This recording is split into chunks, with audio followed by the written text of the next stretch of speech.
ہمارے علاقے کے چائلڈ اسپیشلسٹ ڈاکٹر کمال احمد صاحب تشریف لا چکے ہیں. میں ان سے گزارش کرتا ہوں کہ وہ بھی اسٹیج پر تشریف لائیں. ڈاکٹر کمال احمد صاحب.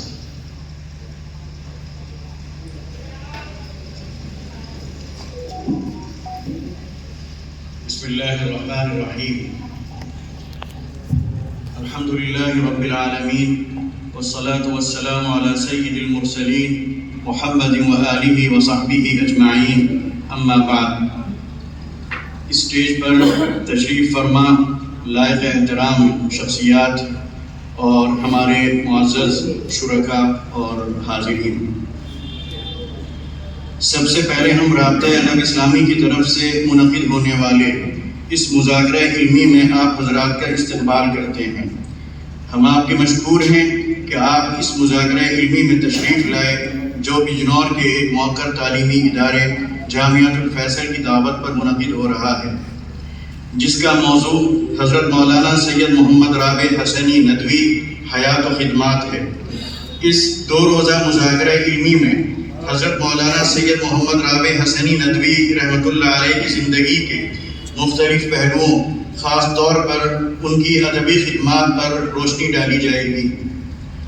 حضرت مولانا رحمۃ اللہ علیہ کا شمار عالمی رابطہ ادب اسلامی کے بانیوں میں ہوتا ہے. اس کے قیام ہی سے وہ برصغیر کے جنرل سیکرٹری رہے.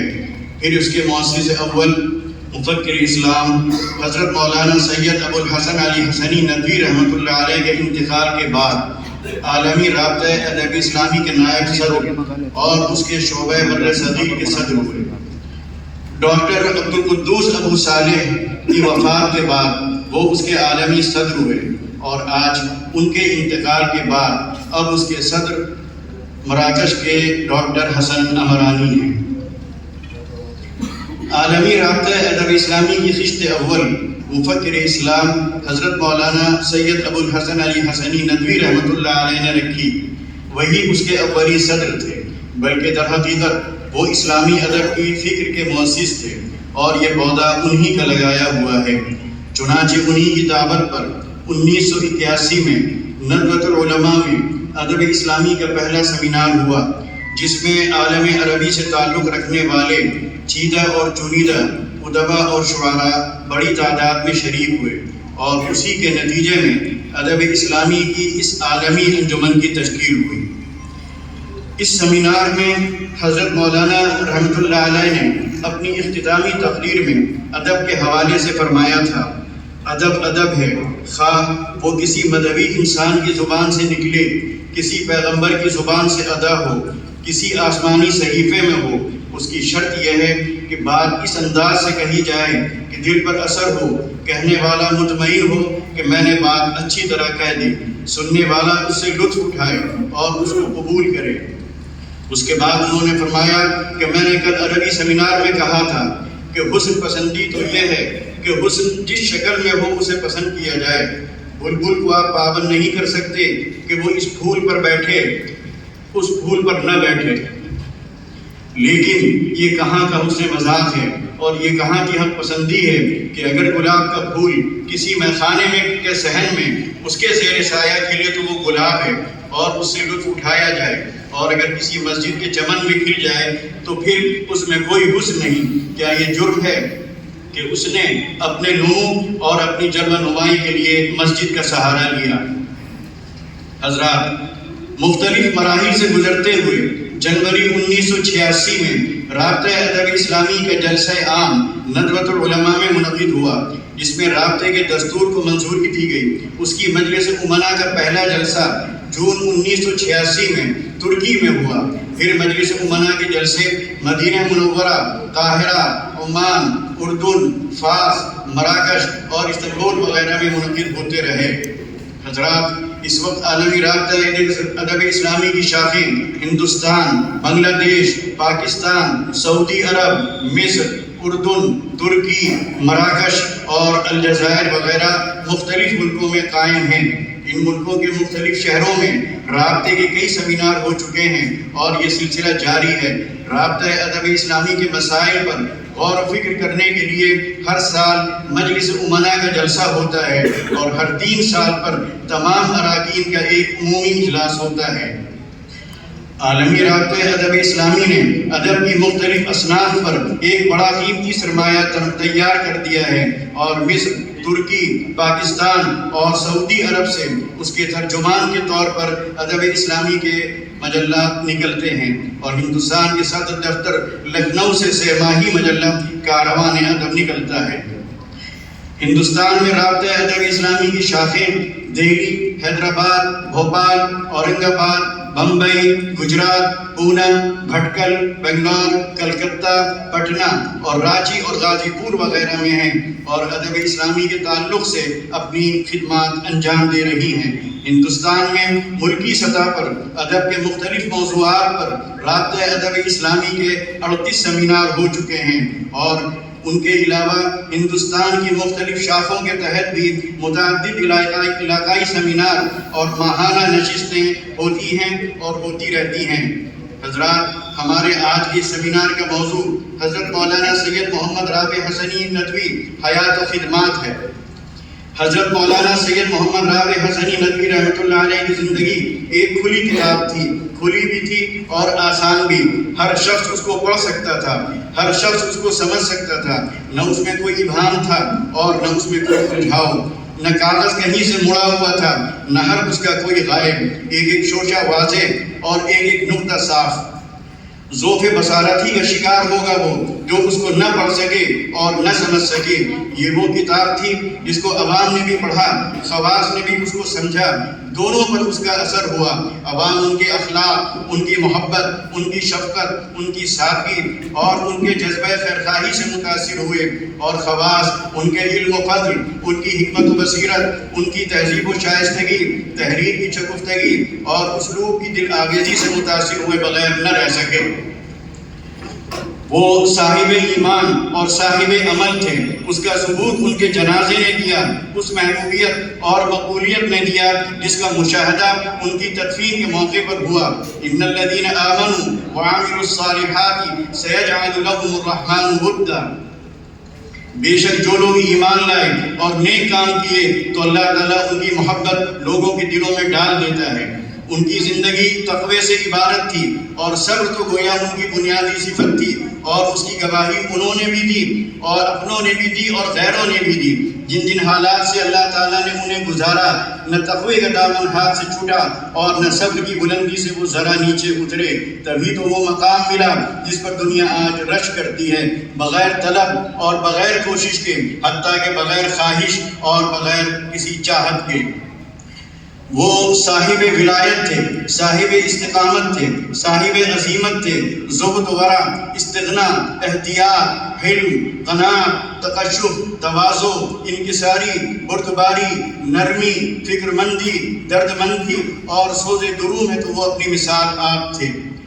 بولنے اور لکھنے میں احتیاط کا یہ عالم تھا کہ زبان سے کبھی کوئی لفظ ایسا نہ نکلتا جس پر گرفت ہو سکے، تحریر میں کوئی ایسا لفظ نہ آتا جس پر انگلی اٹھ سکے۔ عاجزی اور پروتنی کا یہ عالم کہ اس کا تصور بھی مشکل ہے۔ لہجے میں وہ مٹھاس کہ بات دل میں اتر جائے، چہرے پر ایسی مسکراہٹ کہ وہ ملنے والے کے ساتھ جائے۔ حضرات، علامہ ڈاکٹر یوسف القرضاوی رحمۃ اللہ علیہ نے مفکر اسلام حضرت مولانا سید ابو الحسن علی حسنی ندوی رحمۃ اللہ علیہ کے انتقال کے بعد ان کے بارے میں اظہار خیال کرتے ہوئے فرمایا تھا کہ میں نے ان سے زیادہ زاہد اور ان سے زیادہ دنیا سے بے رغبت انسان نہیں دیکھا۔ اگر آج علامہ قرضاوی زندہ ہوتے اور مولانا سید محمد رابع حسنی ندوی رحمۃ اللہ علیہ کے انتقال کے بعد ان پر اظہار خیال کر رہے ہوتے تو یقین ہے کہ وہ یہی بات کہتے جو انہوں نے حضرت مولانا علی میاں رحمۃ اللہ علیہ کے بارے میں کہی تھی۔ مولانا سید محمد رابع حسنی ندوی رحمۃ اللہ علیہ حضرت مولانا علی میاں رحمۃ اللہ علیہ کا عکس جمیل تھے، بلکہ سچ تو یہ ہے کہ وہ مولانا علی میاں کے انتقال کے بعد وہی مولانا علی میاں تھے۔ وہی خصوصیات، وہی صفات، وہی انداز، وہی فکر، وہی سوچ، وہی خیال، وہی دردمندی، وہی فکر مندی اور وہی بے قراری اور وہی تڑپ۔ عالم عربی کے حالات سن کر جو کوفت ان کو ہوتی اور جس تکلیف کا اظہار ان کے چہرے اور لہجے سے ہوتا تھا اس کا اندازہ ہر اس شخص کو ہو جاتا جو اس موقع پر ان کی مجلس میں موجود ہوتا۔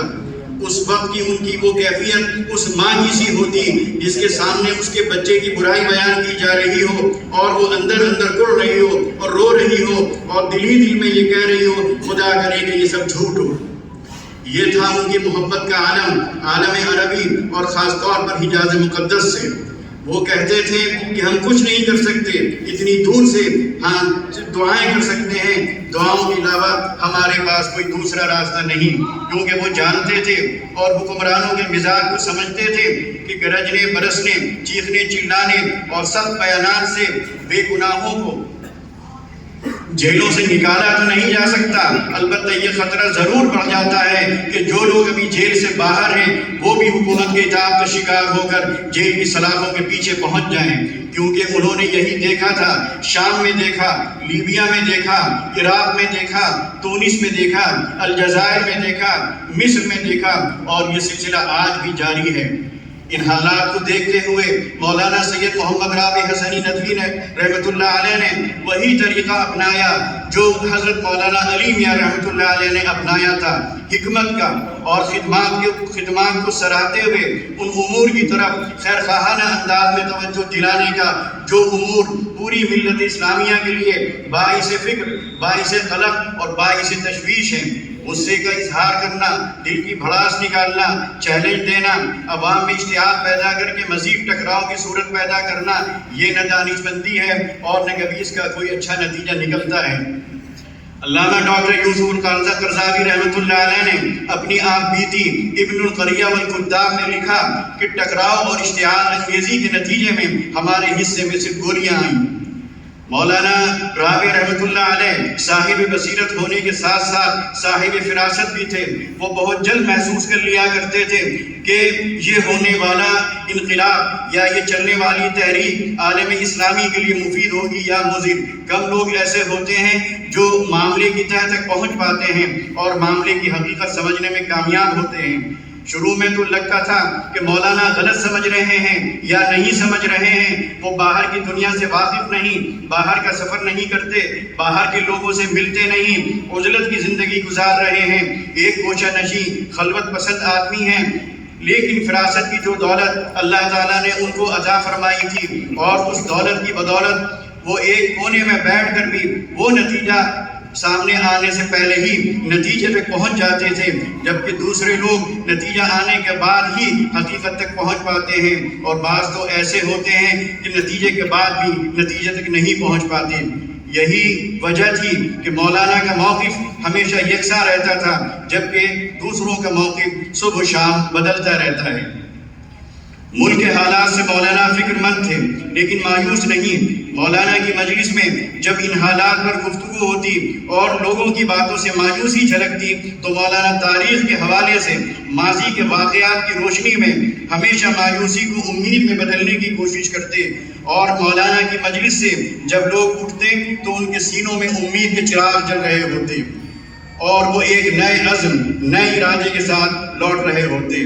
کبھی نہیں دیکھا کہ مولانا کی باتوں سے مایوسی جھلکتی ہو، نا امیدی کی کیفیت سامنے آتی ہو۔ وہ اس عمر میں بھی جوانوں سے زیادہ پرعزم، جوانوں سے زیادہ پرجوش، جوانوں سے زیادہ ہوش مند اور جوانوں سے زیادہ حالات کا مقابلہ کرنے اور حالات کو اپنے حق میں کر لینے کا جذبہ رکھتے تھے، لیکن حکمت، دانائی، سوجھ بوجھ اور شریعت کا لحاظ، بولنے میں احتیاط، عالمانہ وقار، قائدانہ تدبر اور سیاسی بصیرت کے ساتھ اللہ کی نصرت پر یقین رکھتے ہوئے فیصلہ لیتے اور قدم بڑھاتے تھے۔ لوگ سمجھتے ہیں کہ زور سے بولنے کا اثر پڑتا ہے، طاقتور لہجے کا اثر پڑتا ہے، دھمکی آمیز انداز کا اثر پڑتا ہے، جبکہ حقیقت یہ ہے کہ اثر اخلاص کا پڑتا ہے، نیت کا پڑتا ہے، تقوی کا پڑتا ہے، زاہدانہ زندگی کا پڑتا ہے اور اس خیر خواہی کے جذبے کا پڑتا ہے جس خیر خواہی کا اعتراف دوست بھی کرتا ہے اور دشمن بھی کرتا ہے۔ آپ کو یاد ہوگا کلیان سنگھ کی سرکار کی وزیر تعلیم کی طرف سے ایک بیان آتا ہے، اس میں قانون بنانے کی بات کہی جاتی ہے، وہ قانون جو شریعت سے متصادم ہوتا ہے۔ مولانا علی میاں رحمۃ اللہ علیہ اس قانون پر صرف اتنا کہتے ہیں کہ اگر ایسا ہوتا ہے تو میں اپنے مسلمان بھائیوں سے صرف اتنا کہنا چاہوں گا کہ وہ سرکاری اسکولوں سے اپنے بچوں کو نکال لیں۔ یہ ایک جملہ تھا، چھوٹا سا جملہ، نرم لہجے میں بولا ہوا، نہ اس میں چیلنج تھا، نہ کوئی دھمکی تھی، نہ کوئی بڑا اعلان تھا۔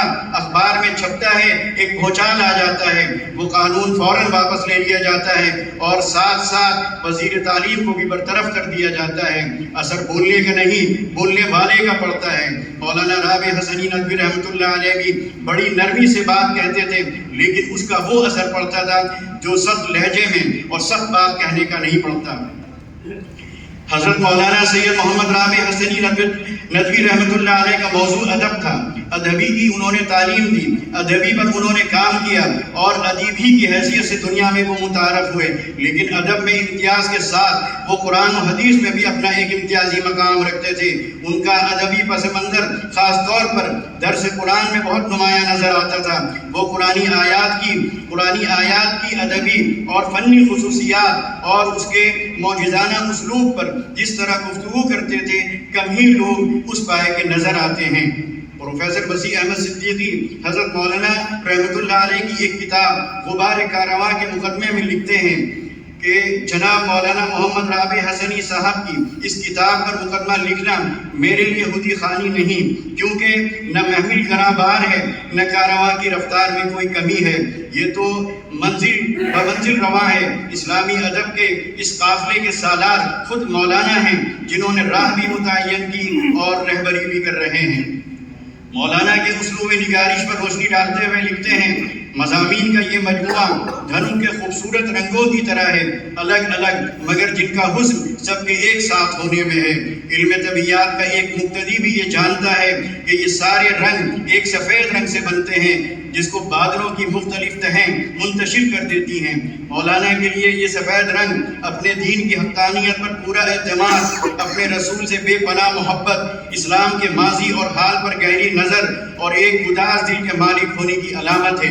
اس کتاب کے مضامین احساسات کو چھوتے ہیں، افکار اور حقیقتوں کا بیان ضرور ہے، مگر طرز انشاء اتنا دلکش اور رعنائی سے بھرپور ہے کہ مولانا جو کچھ کہتے ہیں وہ دل میں اترتا چلا جاتا ہے۔ مضامین کی اونچی علمی سطح پڑھنے والے کو مروب کرنے کے بجائے متاثر کرتی ہے اور وہ یہ سمجھتا ہے کہ گویا یہ بھی میرے دل میں ہے۔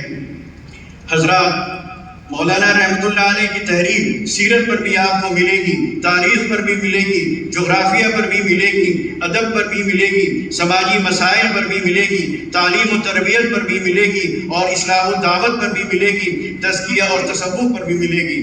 موضوع کے اعتبار سے اسلوب میں آپ تبدیلی محسوس کریں گے، لیکن چاشنی میں کوئی کمی نہیں، سادگی میں کوئی کمی نہیں، رعنائی میں کوئی کمی نہیں، سہولت اور روانی میں کوئی کمی نہیں۔ جغرافیہ جیسے خشک موضوع کو بھی وہ اپنے اسلوب سے ایسا بنا دیتے ہیں کہ آدمی پڑھتا ہے اور پڑھتا ہی چلا جاتا ہے۔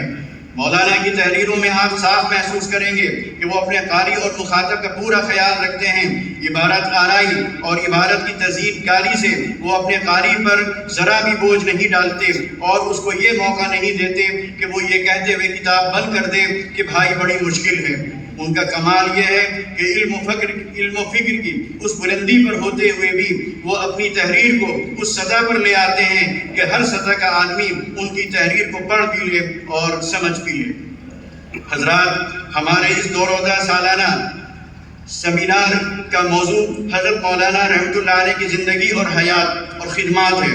ہم مولانا سراج الدین صاحب ندوی ناظم جامعۃ الفیصل بجنور کے شکر گزار ہیں کہ انہوں نے اس اہم موضوع پر یہ سیمینار منعقد کیا۔